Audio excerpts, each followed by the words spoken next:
Hello students, welcome to EPG Pathshala. I am Dr. S.K. Raza, former Director, Institute of Pesticide Formulation Technology at Gurgaon. Presently I am working with NABL. Today we are going to talk on module Fragmentation Pattern of Organic Molecules under Electron Ionization Mass Spectrometry, that is EIMS, Part 1, under the paper Atomic Spectroscopy. The aim of this module is to give an account of the guidelines followed in the fragmentation of organic molecules under electron impact or electron ionization mass spectrometry. Further, to discuss the fragmentation pattern of different classes of organic molecules under electron impact ionization, and also to understand the role of fragment ions and diagnostic tool for various classes of organic compounds. At the end of this module, one should be able to understand the guidelines used for the fragmentation of organic molecules under electron impact mass spectrometry, understand the role of fragmentation in structure elucidation of organic molecules, and diagnose characteristic fragment ions for various classes of organic compounds, and thus helping in the identification of such molecules. As you have learned in the previous modules, mass spectrometry is an extremely useful technology of analytical sciences, and it results into the ion formation, fragmentation, which is very useful for the structure elucidation of organic compounds. And fragmentation is an extremely useful result of EI ionization, in particular in a phenomenon known as fragmentation. The radical cation that is produced when an electron is knocked out of a neutral closed shell molecule in electron impact mass spectrometry initially possesses a lot of energy sufficient to break chemical bonds. Radical cation will usually break into a neutral radical and a cation. It is also possible for a neutral closed shell fragment such as water to fall off. For example, when methanol is bombarded with an electron beam, it changes into a methanol radical cation. The radical cation then may fragment further to give CH2OH plus and a hydrogen radical. The methanol cation radical may also undergo fragmentation to give CH3 cation and OH radical.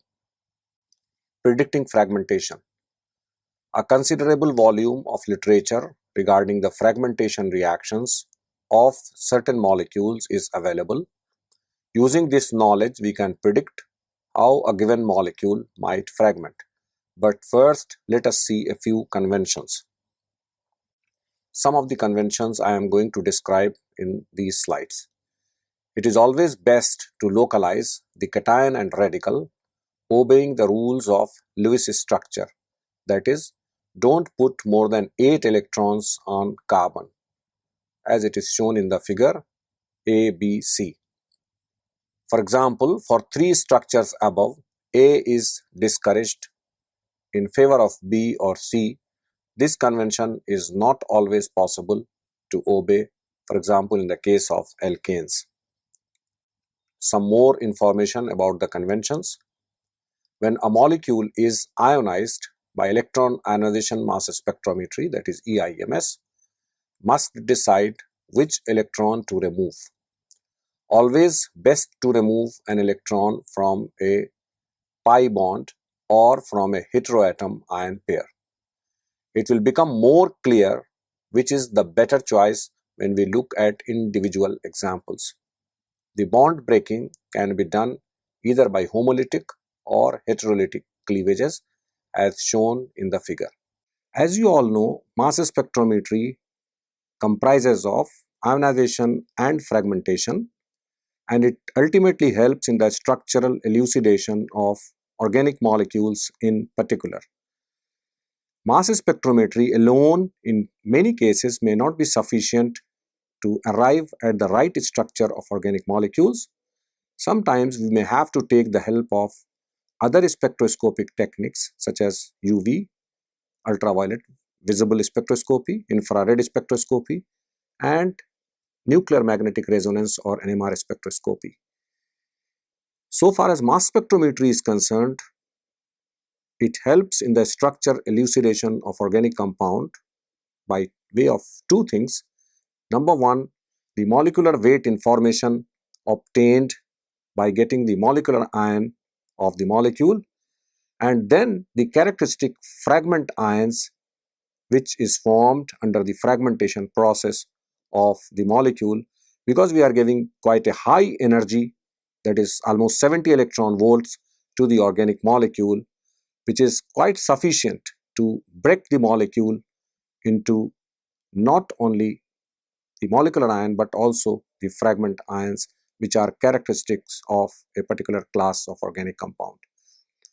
Now, before going to the actual fragmentation taking place for various classes of organic molecules, I would like to tell you some very basic and fundamental things which we have to keep in mind while studying the fragmentation of various types of molecules. This slide gives you some notes for the preparation of fragmentation. Most fragments are even electron cations. These split to make more even electron cations. The probability of cleaving a given bond is related to the bond strength and to the stability of the fragments formed. In particular, cations like to rearrange or decay further into more stable cations. Third point is to remember that for a ring system, at least two bonds might break for the ring to fragment further. In addition, there are 10 general rules to keep in mind when predicting the most likely ions to be formed for a given molecule. The fragmentation guidelines. Certain guidelines have been made for following fragmentation. I have given some of them here. Number one, the relative height of the M plus peak, that is molecular ion peak, is greatest for straight chain molecules and decreases as the branching increases. Number two, the relative height of the molecular ion peak decreases with chain length for a homologous series. Number three, cleavage is favored at alkyl substituted carbons, with the probability of cleavage increasing as the substitution increases. These rules mostly arise from the fact that carbocation and radical stability show the following trend. That is, the most stable is the benzylic, then allylic, then tertiary, then secondary, and then finally primary, which is the least stable, which is also called Stevenson's rule. At the point of breakage, the larger fragment usually takes the radical to leave the smaller cation. Guideline number 4, double bonds, cyclic structures, and especially aromatic rings will stabilize the molecular ion and increase its probability of appearance. Number 5, double bonds favor allylic cleavage to give a resonance stabilized allylic carbocation, especially for cycloalkenes as is shown in the figure. Guideline number 6, for saturated rings like cyclohexanes, the side chains tend to cleave first, leaving the positive charge with the ring as shown in the figure. Further to the fragmentation guidelines, number 7, unsaturated rings can also undergo retro-Diels-Alder reactions. To fragmentation guideline number 9, carbon-carbon bonds next to heteroatoms often break, leaving the positive charge on the carbon with the heteroatom. Guideline number 10, cleavage is often favored if it can expel small stable molecules like water, carbon monoxide, ammonia, hydrogen sulfide, etc. In addition to bond fragmentation, various intramolecular rearrangements can also take place to give sometimes unexpected ions. I am going to tell you something about nitrogen rule, which is a very characteristic feature of all nitrogen containing organic molecules. The nitrogen rule states that an organic molecule having odd number of nitrogen atoms gives an odd numbered molecular ion. The nitrogen rule is not a rule per se, as much as general principle which may prove useful when attempting to solve organic mass spectrometry structures. As you can see in the figure, there are two spectra, one which is having no nitrogen atom, while the one on the right hand side has an odd number of nitrogen, that is one nitrogen atom. And you can see while the first one gives a molecular ion peak at 98, which is an even number, the nitrogen containing compound gives the molecular ion peak at 97, which is an odd molecular weight. Now, why this feature is there? This rule is derived from the fact that perhaps coincidentally, for the most common chemical elements in neutral organic compounds, that is hydrogen, carbon, nitrogen, oxygen, silicon, phosphorus, sulfur and halogens, the elements with even numbered nominal mass form even number of covalent bonds, while elements with odd numbered nominal masses form odd number of covalent bonds, with the exception of nitrogen, which has a nominal or integer mass of 14 but has a valency of 3. It is further explained in this table. You can see I have selected some common elements in organic molecules such as carbon, hydrogen, oxygen, sulfur, phosphorus, fluorine, chlorine, bromine, iodine and nitrogen, and you can see the atomic weight and valency are listed here. Carbon has an atomic weight of 12, which is an even number. Valency is 4, which is also even. Hydrogen atomic weight is 1, valency 1, both odd. Oxygen 16, 2, both even. Sulfur 32, 2, both even. Phosphorus 31 and 3, both odd. Fluorine 19 and 1, both odd. Chlorine 35 and 1, both odd. Bromine 79 and 1, both odd. Iodine 127 and 1, both odd.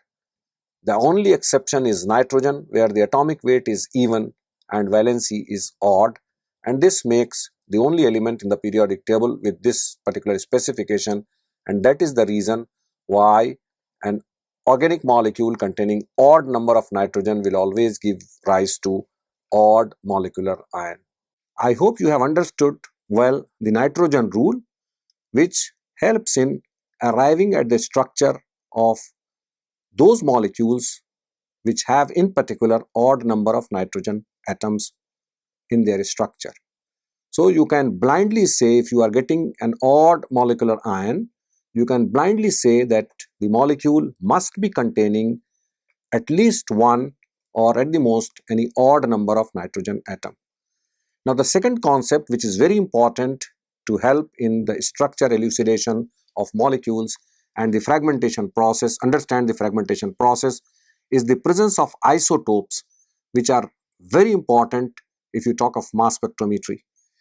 Since a mass spectrometer separates and detects ions of slightly different masses, it easily distinguishes different isomers of a given, different isotopes of a given molecule.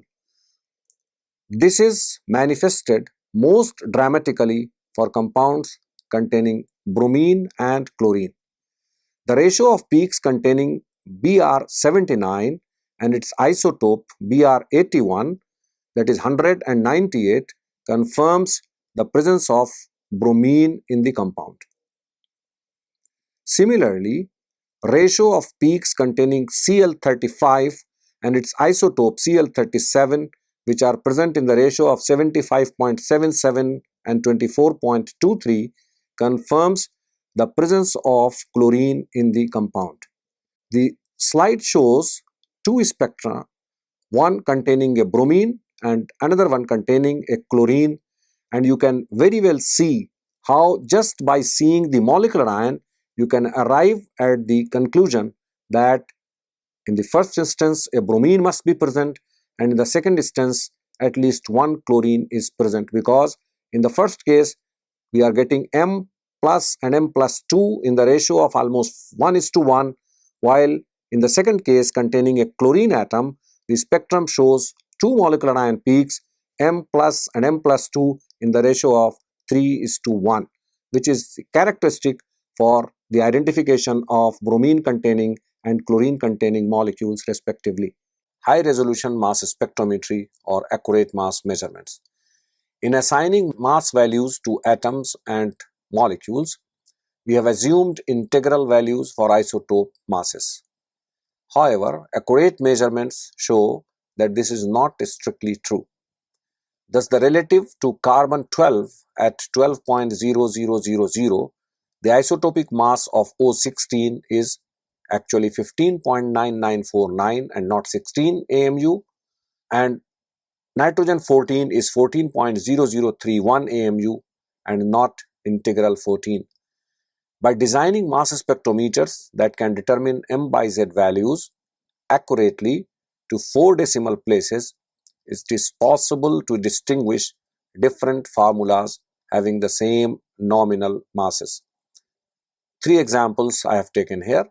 The formula is C6H12, the nominal mass is 84, C5H8O, nominal mass will be 84, C4H8N2, the nominal mass here also will be 84. But if you go to the accurate mass, it will be 84.0939 for C6H12, 84.0575 for C5H8O, while 84.0688 for C4H8N2.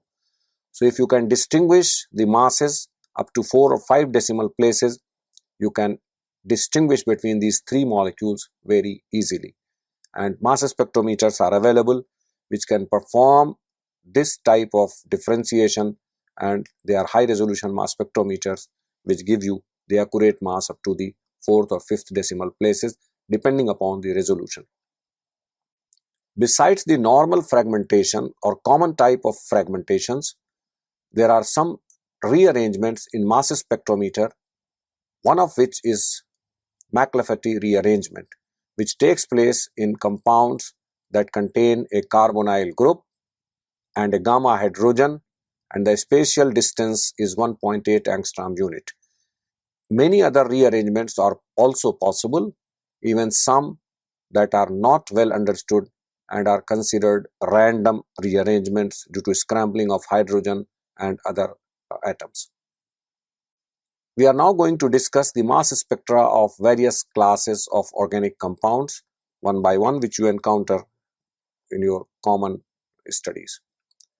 The first class of compound that comes to our mind in organic chemistry, and while studying the fragmentations in mass spectrometry, is the saturated hydrocarbons. The general rules 1 to 3 or the general guidelines 1 to 3, which I have discussed earlier, apply well to the hydrocarbons. The rearrangements are common but usually do not give intense peaks. The molecular ion peak of a straight chain hydrocarbon is always visible but decreases in intensity as the molecule gets larger and larger. The fragmentation pattern is characterized by peaks separated by 14 mass units, that is the loss of a CH2 group. The most intense peaks are the C3 to C5 fragments.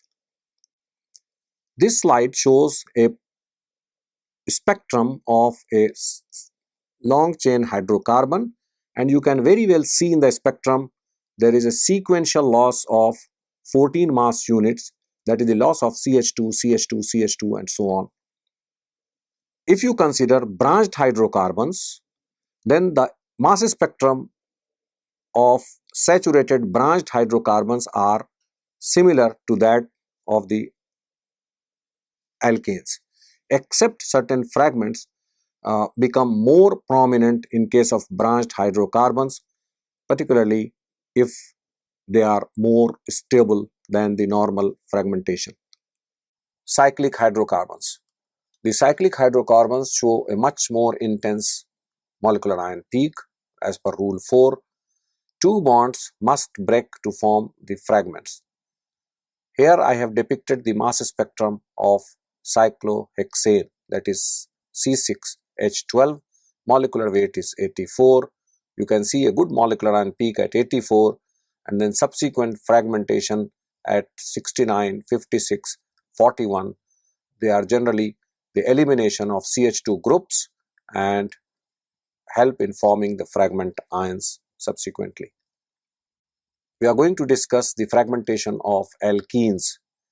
It is usually easy to see the M plus peak, that is the molecular ion peak of alkenes in electron ionization mass spectrometry. In acyclic alkenes, the double bond freely migrates in the fragments, so it can be difficult to determine the double bond location. But for cyclic alkenes, it is easier. The cleavage usually happens at allylic bonds in alkenes.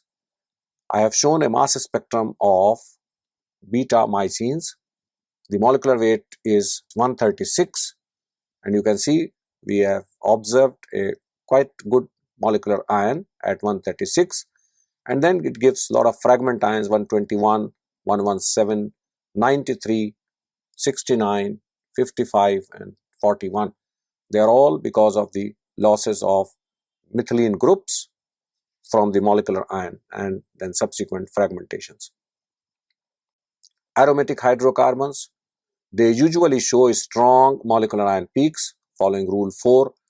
The aromatic rings are stable and have lower tendency to fragment. I have shown the spectrum of naphthalene here. The molecular weight is 128. You can see a very abundant molecular ion is observed at M by Z 128, and then subsequent fragmentation takes place to give ions at 102, 75, 64, 51 and 30. So they are all different fragment ions, and we also observed M plus 1 and M plus 2 peaks because of the isotope ratios, isotopic abundances of carbon and other elements. The alkyl substituted benzenes often give a strong peak at M by Z 91 due to benzylic cleavage, rule number 8, that is the formation of tropylium cation. I have shown the MS of N-butyl benzene, and you can see a good molecular ion is formed and the M by Z 91. We are going to discuss the fragmentation of alcohols. The alcohols fragment very easily. Secondary and primary alcohols show very weak molecular ion peaks, and tertiary alcohols often do not show M plus at all. Molecular weight is often determined by derivatization or chemical ionization mass spectrometry for tertiary alcohols. The carbon-carbon bond nearest to the hydroxy group is frequently the first bond to break. Thus, primary alcohols often show a prominent peak at M by Z 31. You can see here I have shown the molecular ion at M by Z 60, and that gives a fragmentation ion at M by Z 31 due to CH2OH, and hydroxy radical is also formed during the fragmentation. Secondary alcohols, as I told earlier, secondary alcohols cleave in the same way as primary alcohols, often showing a prominent CHROH plus peak. As you can see in this spectrum, the most prominent peak is at M by Z 45, while other peaks are also observed at M by Z 59, M by Z 74. The molecular ion is not as prominent as it is in primary alcohol. In alcohols, sometimes the hydrogen, that is R2CHOH, in primary and secondary alcohols cleaves rather than an alkyl group, and the result is an M-1 peak. As you can see here, the molecular ion shows M-H peak, that is M-1 peak at M by Z 73. And then there are other fragment ions also formed in the spectrum. We have discussed the primary and secondary alcohols. Now coming to tertiary alcohols, they cleave in a similar fashion as primary and secondary alcohols to give CRROH fragments. You can see from the diagram, this is one of the most stable fragment ion that is formed in case of tertiary alcohols. Some more points for alcohols. Alcohols can lose a molecule of water to show a sometimes prominent M-18 peak. It is especially noticeable for primary alcohols. You can see here a very stable ion is formed in this particular alcohol due to the loss of a molecule of water, that is H2O, and we get a peak due to M-18. Coming to benzylic alcohols, the benzylic alcohols fragment much differently from an aliphatic alcohol. Benzylic cleavages happen as expected, that is as per rule 8. Benzyl alcohol, for example, fragments via the following pathway. You can see here the benzylic alcohol molecular ion gives a fragment ion at M by Z 107 due to hydroxytropylium cation, and then it loses a carbon monoxide to give you an ion at M by Z 79, which further fragments to give you M by Z 77. The molecular ion is quite stable, as you can see in the spectrum, and it also forms an ion due to M-1, that is the loss of hydrogen radical from the molecular ion. Benzylic alcohols will usually lose water, that is M-18. The M-18 peak is especially strong, for which loss of water is mechanistically straightforward. You can see here the molecular ion is formed at M by Z 122, and then it gives a very strong peak at M by Z 104 due to loss of 18, that is a molecule of water. Now coming to phenols, the phenols often show peak at M by Z 77, resulting from the formation of phenyl cation, and peaks resulting from loss of carbon monoxide, that is M-28, and CHO M-29 are usually found in phenols. You can see the molecular weight of phenol is 94. It gives M-28 and M-29 ions quite prominently, and they are recorded in the mass spectrum of phenols. Further to phenols, if alternative attractive cleavage pathways are available for phenols, the molecule will often take. So students, let us now summarize what we have learned in this module. We have studied the fragmentation pattern in certain classes of compounds such as alkane, branched alkanes, alcohols, and I hope you have understood how the fragmentation pattern of a particular class of molecule helps in the identification or structure elucidation of these particular classes of compounds in organic chemistry. Thank you very much.